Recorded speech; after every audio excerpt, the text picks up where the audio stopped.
This is NBK, nothing but Knicks. When send past the assist, you know that it's #1 show that breaks down the game. If you can't play defense, stay out my way. Dribble the ball, come down the lane. 5 seconds on the shot clock, who gon' win us the game?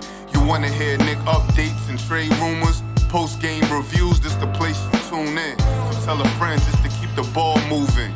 Like the page if you feeling the movement. Every game we coming to win. Give us a sub like a player that came off the bench. This is NBK, nothing but Knicks.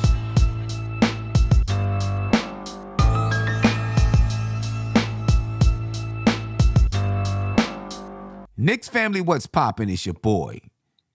Good morning, ladies and gentlemen. It's 12:51 a.m. East Coast time. We just seen the New York Knicks take a tough loss to the Sacramento Kings. And there's a lot to talk about with this one, to be honest with you. You know, a lot to talk about. Bad decision-making, I thought, by the Knicks throughout this basketball game. A lot of hustle. They had to work hard to get back into the game. They took advantage of some missed shots. They took advantage of some turnovers. But the decision-making, I thought, was bad for most of tonight's game. I got my man Josh with me. Josh, what's going on with you, brother? How you feeling? Salute, Sam. Yeah, I already knew this game was going to be tough. Sacramento Kings are a really good team. I know you and Tony were talking about duos around the NBA, Brunson, Randall, but Sabonis and Fox are up there. Yeah, definitely up there. Yeah. And they gave us a run for our money tonight. So they played a really tough all around ball game, and I just felt like we just didn't have enough for him. With Brunson being out especially, we just didn't have enough for him. I'm proud that we made a run at the end of the game, but at the end, we just didn't have enough. And too much three-point shooting, too much over-reliance on the three-point shooting. I mean, when I talk about decision-making from the Knicks tonight, and you talk about the three-point shooting, time after time, the Knicks would get offensive rebounds. Yeah. 23 offensive rebounds by the Knicks tonight. 23. 7 of them from Josh Hart. 8 from Josh Hart, 6 from Mitchell Robinson. But not every time, but on a lot of those possessions, when the Knicks got those offensive rebounds, they end up shooting a 3. When there was still time on the clock, right? Because you get the offensive rebound, the clock resets to 14. So what's the purpose? Why did they have to shoot these threes? They didn't have to. I just felt like the decision-making throughout the game, especially on those offensive rebounds, was bad. And even when the Knicks closed it to they tied it at 96 in the fourth quarter. And then De'Aaron Fox goes on a 7-0 run by himself. But in those situations, there were threes shot that I didn't think needed to be shot, especially when you're 13 for 50 from the three. The Knicks took 50 threes. That might have been the most they've taken all season long. It's up there. It's got to be up there at least. Right. And a lot of those threes came from offensive rebounds. I mean, there were possessions where the Knicks were taking 3, they would get 4 offensive rebounds and take 4 threes from those offensive rebounds. You can't predict that you're going to get offensive rebounds, so I don't think that was in the game plan. I don't know, maybe shooting threes was in the game plan for tonight. The Knicks have, they're decent three-point shooting team, but they're not one of the best. So I can't see that being part of the game plan. So I don't know. I just thought the decision-making was faulty all night long. Well, I just think it goes back to them not having Brunson in that second half for a couple of reasons. One, you take Brunson out the game, now you're depending on Julius Randle to be your prime facilitator, right? Which a lot of fans don't like, right? You don't like that in spurts, but you want someone out there to be the primary facilitator to get Randle the ball in his spots. And Randle's on the perimeter. When he was out there on the perimeter, there was nobody else that could be able to create enough to get inside the paint, right? Or to get any type of mid-range off, right? So I think those problems, like Brunson going out, kind of compounded those problems. And it goes back to what I was saying about the Knicks and their dependence on isolation and Julius Randle's isolation. He's been phenomenal throughout the season. He's been playing like a superstar. So has Brunson. But there's going to be times where they're not shooting that great, right? And you got to be able to get inside to get easier buckets and try to get some more shots at the free throw line to try to open it up a little bit for your shooting. And even though the Knicks had open opportunities, they still weren't able to knock them down. I just felt like they could have been able to get inside to get easier shots at the basket. Yeah, And obviously when you lost Brunson, you can't hit that anymore. Yeah, I mean, they did get to the line. They had 31 free throw attempts. They only made 20 of them, right? So they shot 64% from the stripe tonight. All the way around, just bad shooting. I do agree there was over dribbling. Even when Brunson was in the game, there was over dribbling, in that first half. And Sacramento's defense you got to give them credit. They played really good defense tonight, especially in that first half. There were times when the Knicks were trying to get to the basket and they would meet a wall. And I think that's part of the reason that the Knicks started shooting the ball outside. They could not get penetration. Even with Brunson out there, they were struggling to get penetration to the basket. You know what I mean? And it forced the Knicks it didn't force them to have to shoot threes. They could have made a bigger effort to get the ball inside and try to pound it aside and get to the line even more, although they wasn't hitting them, but they settled on shooting threes. The Knicks took 101 shots tonight. 50 of them, half of them were three-pointers, but they only made 13 three-pointers on the night. So one of those, listen, I mean, the Knicks were grinding, and I could feel that they would make a run and get back in the game because they continued to play and continued to grind. And, Josh Hart continued to get rebound after rebound, offensive rebound after offensive rebound. 3 steals tonight for Josh Hart, 7 assists for Josh Hart. There was a point in the game where he literally by himself was keeping the Knicks in the game, and not from scoring, but by getting rebounds and by getting steals and by hustle plays, right? He was keeping the Knicks in the game by himself at one point, maybe in the second quarter. Although the Knicks went down 20 in the second quarter, there was a point in time where he was literally keeping the Knicks in the game.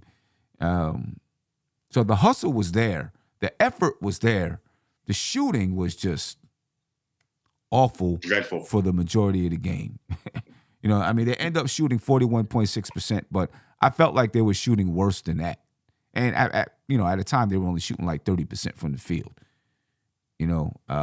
A tough opening act on the road for the Knicks as they lose to the Sacramento Kings in Sacramento, ladies and gentlemen. R.J. Barrett, 25 points, 7 rebounds. He shot 39% from the field, 12.5% from the three-point line. Julius Randle, 23 points, 10 rebounds, 5 assists. Shot 36% from the field and 16% from the three-point line. Quentin Grimes, 19 points. He got hot in the fourth quarter. Started knocking down a couple of threes. I think there was, I think he hit like 2 in a row. Then there was the third one. I didn't think he should have taken it. Right? He took it from the corner and missed it. Like those little things, those little moments right there can break your team. It can make your team. It can break your team. But those little moments when you take a shot that you probably shouldn't have taken, a heat check, because he had a hand up in his face,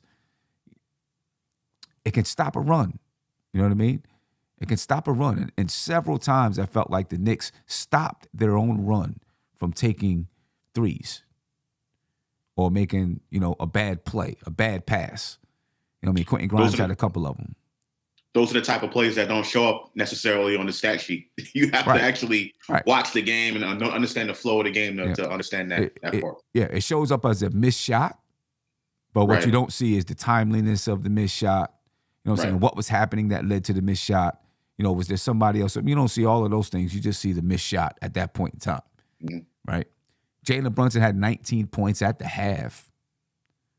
First half, he had 19 points, 2 rebounds, 2 assists. He was shooting well, 50% from the field and 60% from the three-point line. It still felt like he was struggling to get his shot off, though. You know what I mean? Although he had 19 points. Josh Hart, 9 points, 15 rebounds, 7 assists. Isaiah Hartenstein, 5 points, 9 rebounds. Quickly did not have a good night. 3 points, 5 assists, 2 rebounds tonight for Emmanuel Quickly. Just a tough game overall from the Knicks. I don't know. We'll see if they're going to be able to rebound versus the Clippers. Mitchell Robinson didn't play throughout that fourth quarter. Only 19 minutes for Mitch. Now, we talked about it a little bit in the game preview. You know, Domantas Sabonis is a tough matchup for Mitchell Robinson. And I feel like that's the reason why he didn't play in that fourth quarter. Just a tough matchup.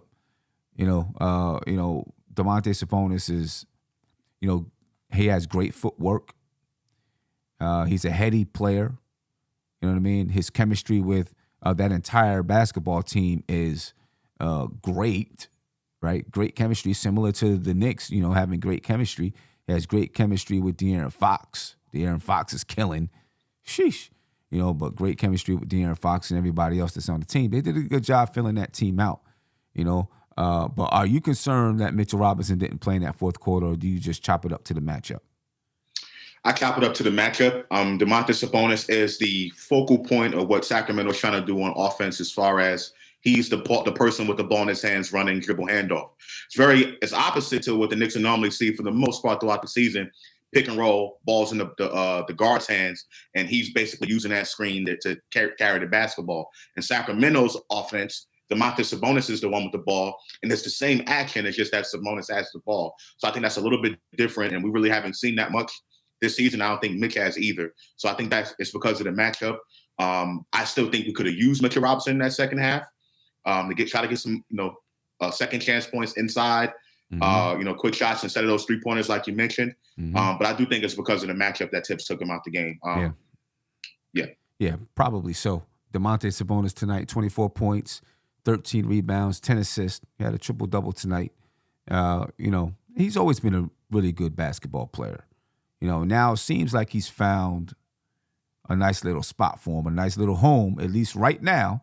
You know what I'm saying? He's found a nice little home there in Sacramento. They got shooters around him. You got a fast guard. They use him. He gets the ball, like you said, in the pinch post, and then they got guys cutting around him. So they use him well. They use him very well. And all the people that were criticizing the Sacramento front office for making that trade, there you go. Yeah, there you go. You know what I'm saying? It was a good move. It was a good move for Sacramento. At least, it turned out to be a good move for both sides. For both sides. Right. They talked about it a little bit in the telecast, but for both sides. De'Aaron Fox, 23.7 assists and 4 steals. And man, that dude is so fast. It's ridiculous. I don't know if one-on-one, there's not a person in the league that can stay in front of him. And when you have a guard like that, who is that fast, Jalen Brunson can get in the paint, but he has to work his way into the paint, right? Right. Which gives the defense a little bit more time to, slowly but surely inch in, right? He's got to use footwork and craftiness. De'Aaron Fox, he's explosive. So when he explodes to the paint, that leaves everybody in a state of emergency. So he's like a magnet. Whew. Everybody draws into De'Aaron Fox. And if he's got it, he can go up or he can kick it out. When you have a guard that fast, that's really, really dangerous. And for the size that he is, you see him catch a couple of dunks. He's that explosive. He's got a nice little mid-range shot. I always loved his mid-range shot. You know what I mean? The guy is, he's playing at it's got to be the best that I've seen him play. He didn't shoot it well from three. He's not really a three-point shooter, but it's got to be the best that I've seen him play since he's been in the league. You know what I mean? Well, Sam, it reminded me of Trae Young 2 years ago. Not necessarily the same type of skills, like the quickness, but Trae Young was very quick. He was coming off that pick and roll, killing us in that pick and roll. So it's the same kind of, situation for me. We're just, unable to stop it. And then when you add Sabonis with that, just makes it even more dangerous.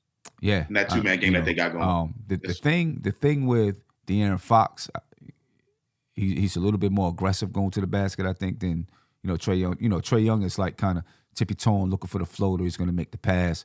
De'Aaron Fox is going to bang. He's going to explode and hit it, hit it hard, to the basket. But, he's having a really, really, really good year. And he was a guy that, people thought that Sacramento should have kept Tyrese Halliburton and moved De'Aaron Fox. I mean, they had two really good guards there, but De'Aaron Fox, I don't know how long his contract is. He's going to be there for a while, but he fits nicely with Domantas Sabonis. They already paid him too. They already paid him. Right, they paid him. They paid him before they traded Tyrese Halliburton. Right. You know what I mean? 19 points for Malik Monk. 5 assists for Malik Monk. 5 rebounds for Malik Monk. Keegan Murray, 11.6 rebounds. Harrison Barnes, 10 points, 3 rebounds, but some really nice defense on Julius Randle and anybody else that he was guarding. Trey Lyles, 16 points and 6 rebounds. So the Sacramento Kings stay in that second spot in the Western Conference. They now have 40 wins. The Knicks, they remain in the 5th seed in the Eastern Conference. They stay at 39 wins. They're now 39-29. They're going to see if they can pick up, get back on the winning track versus the Los Angeles Clippers, right? They go to L.A. On Saturday, and they play the Clippers, and they're going to stay in L.A., then play the Los Angeles Lakers the next day. All right, so, the Knicks have a lot to talk about on their road trip to Los Angeles, and see if they can work some things out. Points in the paint tonight, Sacramento 60, the Knicks 56. In the first half, though, it was way more lopsided than that. Right? Sacramento was getting anything that they wanted in the paint. It was way more lopsided than that. And the Knicks, their points in the paint probably came from some fast break points, offensive rebounds and things like that. Not that they really worked their way into the paint in the half-court set. Second chance points, the Knicks 17, although they had 23 offensive rebounds, only 17 second chance points for the Knicks. And to me, that's because a lot of those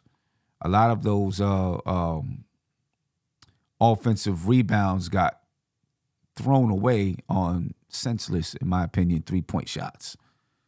23 fast break points for the Knicks, 7 for the Sacramento Kings. 27 assists for the Knicks, 28 for the Kings. 8 steals for the Knicks, 10 for the Kings. 13 turnovers for the Knicks, 12 for the Kings. Both teams, for the most part, took care of the basketball. The Knicks had some, questionable plays, turnovers down the stretch. The one from Josh Hart where it looks like he was going to try to pass it to Julius Randle and it slips out of his hands. That was just terrible. Unforced error. Right. Unforced error. Just, 26% from the three-point line for the Knicks, 31% from the Kings from the three-point line. The Kings, 52% from the field. The Knicks, 41% from the field. And then, of course, the free throw line, the Kings, 75%, and the Knicks, 64.5% from the free throw line. The Knicks missed 11 free throws. You make a few more of those, the game is different. You make a few more, I don't even want to say threes. You make a few more shots, and this game is different. They got it, just like Van Gundy said down the stretch. He said the Knicks are playing, they're playing good defense. They're hustling. They're doing this and doing that. But at some point, you got to make some shots. And the Knicks just did not make the shots tonight to be able to truly put the pressure on the Sacramento Kings. And there's a good chance the Knicks play without Jalen Brunson versus the Clippers. Your feelings on that, Josh? They got to play without Jalen Brunson? I don't have a problem with it. I actually like it. I want to see this team do something outside of having, or develop different habits without Jalen Brunson on the floor. I'll say that. And by that, I mean not necessarily depending on Randle to play so much isolation, but I want to see Emmanuel quickly do more ball handling. I want to see Emmanuel quickly give it to Julius Randle and set up Julius Randle so that Julius Randle can be a finisher instead of facilitating. So I think it's kind of a blessing in disguise. And to be honest, I know fans are kind of, wanting that 4th seed and wanting the 150 games and everything like that. We're going to play Cleveland anyway in the 4-5 matchup. So to me, that really doesn't matter. Let's get Jalen Brunson healthy. Let's get him back for the playoffs, and not necessarily forced to try to get 50 wins. Because at the end of the day, if we don't win that first round series, to me, 50 wins doesn't mean as much, in my opinion. I'm willing to let Jalen Brunson get healthy. Let's get some more cracks in our offense. Let's see if we can develop some more different variety. You definitely need Jalen Brunson to be healthy. You know what I mean? Like Van Gundy said, you can have a couple of days of rest and you feel your ankle feels good. You might get out there and do some work on it, and it feels good when you did that work. But once you really start putting pressure on it, when you get into the heat of battle and you start to put pressure on that ankle, you know what I'm saying? You don't know how it's going to react and how it's really going to hold up. And obviously, Jalen Brunson didn't feel comfortable with what he was feeling, from that ankle. And I just hope with the amount of games we have left, what do we have left? 15 games? 11, yeah, 15. 15 games. With the amount of games that we have left, I hope that it's not a lingering issue into the playoffs. You know what I'm saying? Because that would definitely hurt the Knicks. It's clear that you need Jalen Brunson out there on the floor. He's the best decision maker that the Knicks have. He's able to get things under control. Like Josh is saying, he keeps the ball out of Julius Randle's hand from being the primary facilitator, especially down the stretch of the games when defenses really tighten up. Jalen Brunson does those things, and the Knicks need him. They're going to need him in the playoffs because throughout the playoffs, the defense is going to be, it's going to be a clamped up defense.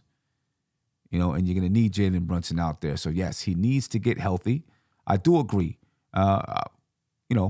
When one guy goes down, this is the chance for other guys to step up and prove what they can do. This is the chance for the coach to look at the players that he has on the floor and say, okay, I have these guys out here. Here's how I can be successful with these guys, right? Quickly can handle the basketball while Randle's off the ball, whatever he decides to do. But you're right. You can learn a little bit more about your basketball team so that when you get in those tight situations in the playoffs and Jalen Brunson maybe is not playing well, not shooting the ball well, you know what I mean? You have somebody else who can handle the ball, who can get into the lane, who can help run the team. You know what I'm saying? So this could be an important learning moment for the Knicks if he's out a couple of more games. The primary thing is to get him healthy. And while you get him healthy, you can learn a little bit more about your basketball team and be better in the long run for it. You know what I mean? And people in the chat are asking me, they're like, well, how do you know we're going to get the 5th seed? Well, that's not guaranteed either. But I tell you what, whether we get the 5th seed, 4th seed, 6th seed, if we don't have Jalen Brunson healthy, we ain't getting out the first round. So Knicks fans should start focusing on the playoffs. I get it. The season's not done yet, but the playoffs is where we really got to start performing and taking that leap to say if we're really a for real team or not. This, winning 50 games and all that, it's nice. It means a lot. The Josh Hart trade, something like that, that all means well. But the first round, we need to have all our players healthy for that first round series, whoever we play, whether it be Philly, whether it be Cleveland, or whoever else, right? So that's just where I'm thinking about. And you can't assume that they're going to get the 5th seed, but you also got to make sure that your players are healthy. Right. You know what I'm saying? Because even if it comes down to the stretch of the season and you're battling for playoff position, you want them to be healthy. I mean, you're battling for playoff position now, so you want them to be as healthy as possible, while the Knicks are battling for playoff position. I know it's important, but think about Grant Hill back in the day, right? And I know it was in the playoffs, and he played on that hurt ankle, and it bothered him for the remainder of his career. You know what I'm saying? I mean, you want to win now, but making sure that he's healthy for the future is more important, in my opinion. You know what I'm saying? You can't put him out there on an ankle that a sprained ankle is one of the injuries that takes the longest to heal. You know what I'm saying? And if you continue to put a pounding on it, it's not going to heal. It's going to take a long time to heal. And already, I'm pretty positive the Knicks make the playoffs, he's going to play in the playoffs. Regardless of what is, he's going to play. So the Knicks need to give him as much rest as possible because a sprained ankle can linger on for months and months. You know what I mean? I want him to be healthy. The Knicks will play the Clippers on Saturday. I think they play the Clippers during the day on Saturday. And then the next day on Sunday, they'll play the Los Angeles Lakers. The Clippers are 35-33 right now on the season. Listen, even without Jalen Brunson out there, I think the Knicks can compete with anybody. I really do. I Absolutely. think they can compete with anybody. It's Absolutely. down the stretch where they struggle without Jalen Brunson. That's really where they struggle without Brunson out there. It's down the stretch. And if Brunson has to be out, you got to take this time and figure out, okay, how do we win games down the stretch without Jalen Brunson on the floor? Because this situation may come up in the playoffs. Yeah, and listen, for all those, and that's why I wasn't really too concerned by adding Josh Hart to the rotation and sitting Deuce McBride. Now you got an opportunity to put Deuce McBride in there, and Deuce McBride was performing well before. Now Deuce McBride is not going to score a ton of points, but he can give a defensive wrinkle that we didn't have. Right today, we've seen him picking up full court on De'Aaron Fox, right, for some of that kind of tiring out De'Aaron Fox. So I think that's going to come in handy as well. So we just got to be patient and let Brunson get healthy and just kind of play with what we have and let Thibodeau kind of figure some things out. And let's see how we're able to perform. Yeah. But definitely we gotta. I personally, if it was up to me, give Quickly the ball, let Randall play more off the ball, get him down in the paint a little bit more. Let's try to go that way, and then see what we can get from that regard. And also got to knock down our shots too. Yeah. Right. Yeah. So. Right. Got to knock them down. Blue Hefner said Thibodeau don't care about players being healthy. Brunson played most of the first half with no rest coming off injury. But see, this is the reason why you got to make sure Jalen Brunson is healthy. Because when a coach has a player on the bench, they expect that guy is going to be able to play. And they're going to put him out there to play, right? As a coach, I don't want to have to say, well, I can only play this guy 10 minutes because he got a hurt ankle. I can only play this guy 15 minutes because he got a hurt ankle. I don't want to have to do that. So my thought process is if you're playing, you can play your regular minutes. If you can't play your regular minutes, heal up. I don't want you. And then come back. Yep. You know what I'm saying? Yeah. Right. Heal up, come back so that we can play you the way that we need you to play. Because we're trying to win basketball games. So I'm going to play the guys that I want to win basketball games. So if you're hurt, get right. I'll play other people that can play the amount of minutes that I want them to play. You know what I mean? To me, we don't. And maybe it sounds like, I'm contradicting myself, right? I want to win, but I want Jalen Brunson to heal. So I don't want to have to, be worried, only putting him on the floor for 25 minutes or 10 minutes or 15 minutes or whatever, because I want to win the basketball game. So I want to put the players out there on the floor that's going to help me to win, right? So if you can't play the full game, sit out and get healthy. Let me put the other players out there that I think can help me win the basketball game. And I don't have to worry about taking you out at a certain time because you got an injury. You know what I mean? It to me, it just makes it better for everybody involved. Also, these coaches, and I'm sure the training staff as well, they're going to ask the player, can you go? Yeah. Right. And us assuming the competitiveness of Jalen Brunson, he was like, yeah, I'm ready. Game time decision. That's why when I heard it was a game time decision or questionable, I was like, yeah, Brunson's going to play it because, as a competitor, he's going to want to be out there on the floor. But as a coaching staff and as a training staff, once it's, you put the decision up to that player, the player, if the player is someone like Brunson, he's going to choose to play or not. Right. Now, whether that was the right or wrong decision, who knows? But I still think, it's hard to really judge in those type of situations. The player said he can go, and he played the first half, right? Yeah. So it's nothing you can really do about that. It's always going to be tough because, especially in this type of situation with an ankle injury, they can X-ray it and do whatever and say, okay, yeah, we see you got a stretched out ligament or whatever it is. But the pain factor, the player can only tell you that. Yep. You know what I'm saying? So the player, and if the player says, you know what, I'm going to tell him it don't hurt so I can go out here and play, what are you going to do? Right. You know what I mean? So the trainers, the doctors, they can only see, what the medical data gives you. But then they've got to rely on the player to say, what's the pain factor? It's not like the board game operation.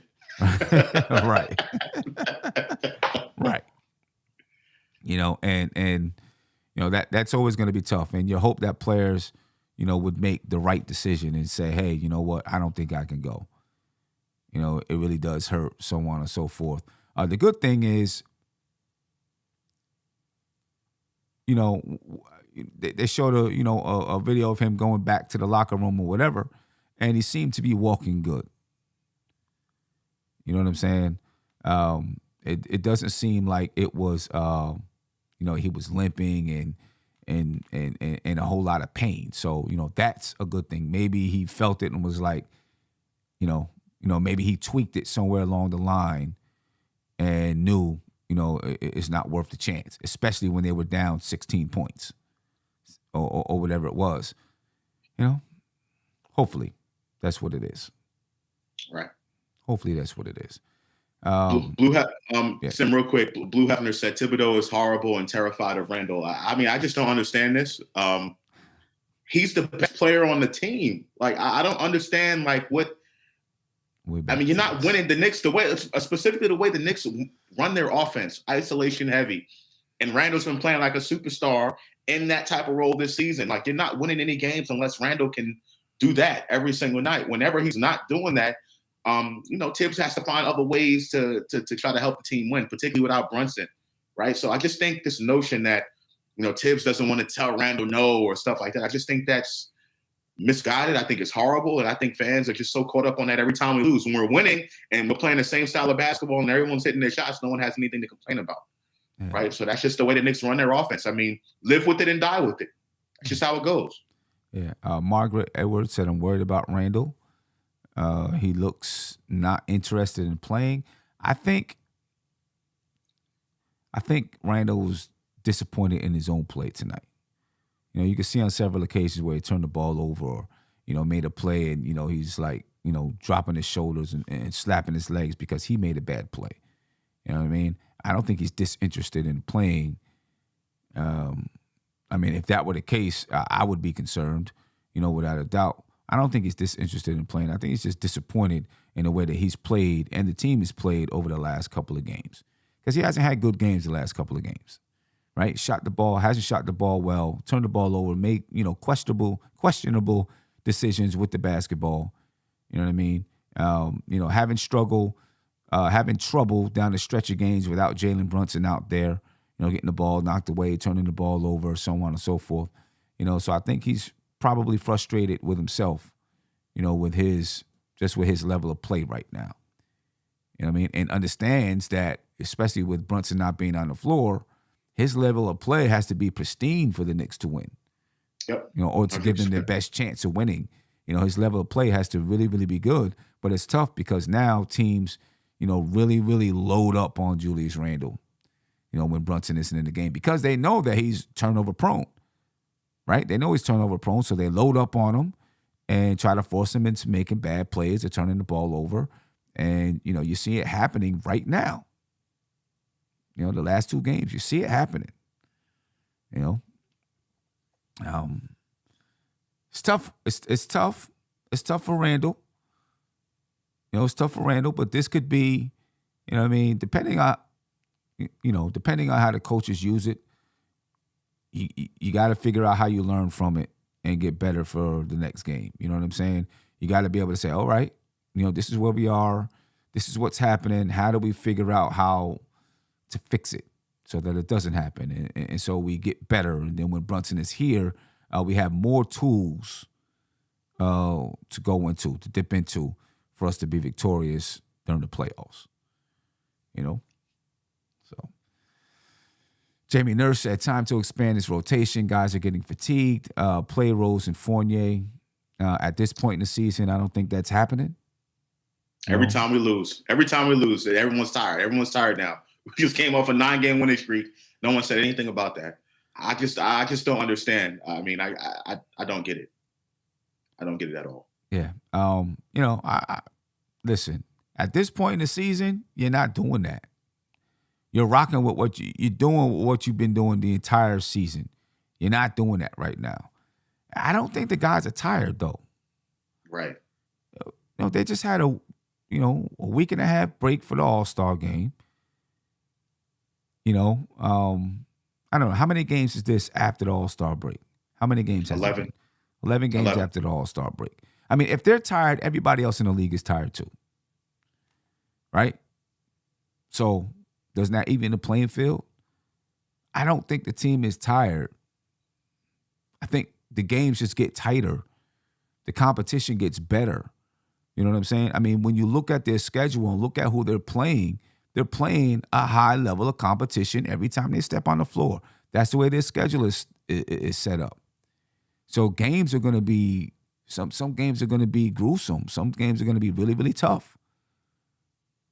You know? But this is the schedule. Every NBA player has to play a tough schedule when they're out there. I don't think they're any tired than any other team in the league. They just got to battle through playing against teams who are fighting for playoff position, which means every game is going to be tight. You know, when you get to this point of the season, it gets tough. You know, it gets tough. So, this is when you find out. It's when you find out who you are a little bit. You start to find out, can you play through this type of adversity? You know what I mean? And adversity is going to build your character for the playoffs. Jamie Nurse says, so why not put Rose in now since Brunson will be out? Because they haven't done it all season long. That's why. They haven't done it all season long. All season long, they've used IQ and let McBride step in. That's why, in my opinion. You know what I mean? There's something that Derrick Rose is not bringing to the floor that Tom Thibodeau doesn't feel he needs to be out there, that he can be out there for the team to be competitive. You know what I mean? You bring in, they've been playing this way for the entire season. You bring in Derrick Rose right now to play for Brunson. Now you've got to really make some adjustments in your style of play. They've built some chemistry with the 9 people who are playing now. You know what I mean? And I know Josh Hart is just coming in, but when you look at the style of play of Josh Hart, he doesn't demand the ball. It's all rebound and hustle. That can fit in on any team, any lineup. Rebounding and hustle can fit on any lineup. When you talk about Derrick Rose, that's somebody who needs the ball in his hands. Now you got to make some more adjustments on your team because he hasn't been playing for the majority of the season. I don't think it would be a good idea unless you're in dire straits. You know what I mean? And they're not right now. So, anyway, it's 1:28 in the morning, ladies and gentlemen. You know what I mean? And I would love to stay up till 3 o'clock talking Knicks, but I can't stay up till 3 o'clock talking Knicks because I got to get up early and get some work done. Luckily, the Knicks play early on Saturday. I don't know what time the game is on Sunday. What time is the game on Sunday? I don't know. But they play early on Saturday, so we'll have a lot more time to talk. Saturday is at 4 o'clock. Sunday 4 o'clock. It is at 9 o'clock. 9 o'clock. Okay, so that's not Eastern. too bad. That's not too bad. Eastern. Right, that's not too bad. That's not too bad. So we'll have a little bit more time on those days as the Knicks drop the first game of the West Coast swing, versus the Sacramento Kings. Maybe this might be the best team that they play on this West Coast trip, though. Sacramento, right? Who's the last one? Portland. Yes. Sacramento is the best team on this. Right. So they should be the best team on this trip. That's not to say that the Knicks can't lose to the Clippers, but Sacramento is probably the best team on this trip. Let's see if we can. Let's just start with the Clippers. See if we can get a win over the Clippers on Saturday, 4 p.m. The Clippers are currently 5th in the Western Conference at 35-33. They're 4-6 in their last 10 games, although they have won their last 2 games. They're 17-15 at home, 18-18 on the road. So we'll see if they can see if the Knicks can pull it together. You know what I mean? And stop a potential losing streak. I guess once you get to 3, that's when it's a streak. Right? Maybe they can stop a potential losing streak. Josh, anything you want to say before I get up out of here? Yeah, I mean, listen, this is the end of the season, right? End of the regular season. You know, the Knicks are going through a little rut right now. Apparently, this little small rut. The tough teams figure it out and they work through the adversity, right? Mm-hmm. So all that crap that all the fans are talking about this, and that, da da da. This is how we're really gonna find out. This and moving into the playoffs. So that's what I'm looking forward to. Yeah. So I can't wait. Yeah, no doubt. I see a couple of people say that the Clippers are the best team. I mean, right now, statistically, they're not. I don't think they've been better than Sacramento all season long. I know they got Paul George and Kawhi Leonard, but that's all good. That's all fine and dandy. The Lakers got LeBron James and Anthony Davis, right? That's all great. Right now, Sacramento, I mean, they're 8-2 in their last 10 games. They're 21-13 at home. They're 18-13 on the road. On this road trip, I think Sacramento is the best team. They're second in the Western Conference, the best team that the Knicks had on the schedule on this road trip. Clippers might have the most talent per se, but the Kings have the most chemistry, and they showed it tonight. Right. There you go. You know what I mean? So, and you need that chemistry sometimes to win basketball games. But ladies and gentlemen, I'm out of here. I appreciate your time. Get some rest. It's 1:32 a.m. And, my basketball season is over finally. You know what I'm saying, Josh? It's over. I really enjoy this basketball. Well, just real quick before I go, and talking about the one thing, I'm going to tell you one thing that I really, really learned, right? And I've won like AAU championships before, but the level of work to win an AAU tournament is not the same, right? The level of work it took, or I don't want to say work, the level of dedication it took to win a conference championship in high school and then a state championship in our division was tremendous. It was tremendous. I'm talking about every night looking at, when we were in our playoffs, our conference playoffs, you know what I mean? Play a game, get a day off, got another game that you got to play. And in between then, you're trying to find video. You're up till 4 or 5 o'clock in the morning, breaking down video, coming up with a scouting report.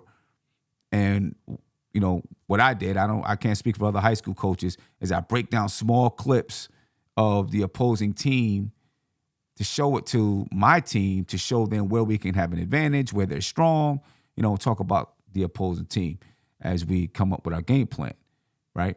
The amount of time and dedication that you need to do that in order to win is just tremendous. And we're talking about, like, we would have a projector with a screen on the basketball court, right?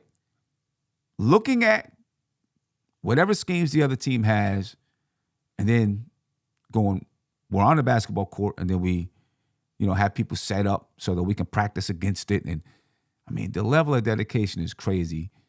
Girls would have other obligations. They would come in just for 20 minutes so they can get the scouting report if they had to. Or send a message, could you please send a scouting report? It was crazy, right? And then when we won, so much anxiety went into winning the first conference championship. Several of my girls got sick after the game. Wow.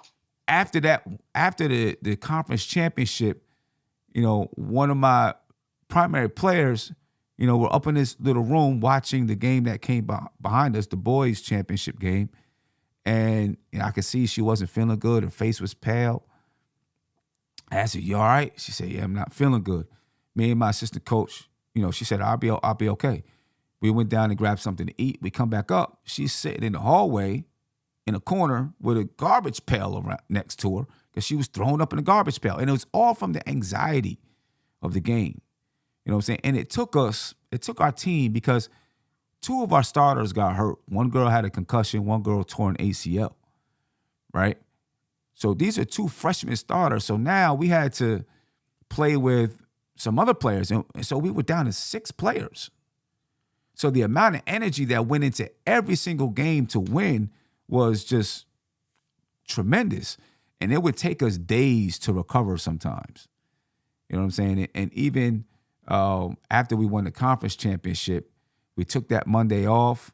We came back on Tuesday. We didn't even practice that Tuesday. We just looked at film and talked, right? And then Wednesday was a light practice, and we picked it back up again.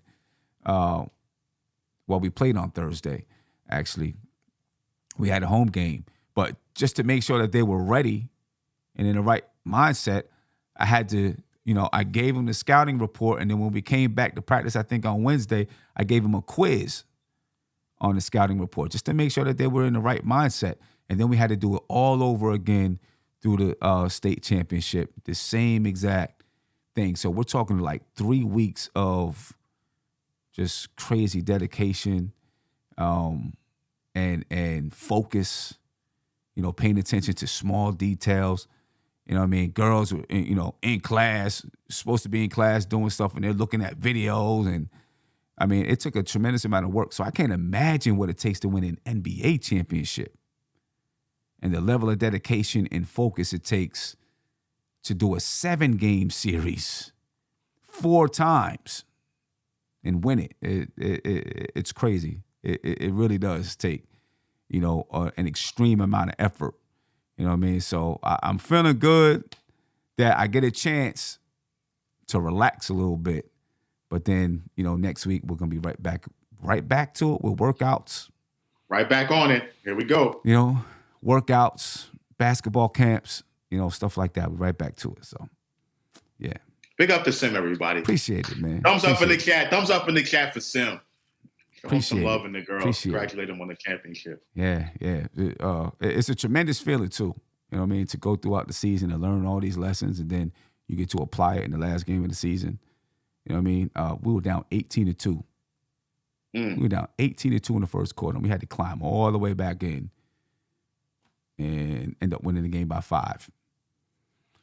Anyway, I'm gonna get out of here, folks. I'm gonna try to catch you guys tomorrow. I don't have practice, so I can get on tomorrow, and then of course I'll be on Saturday.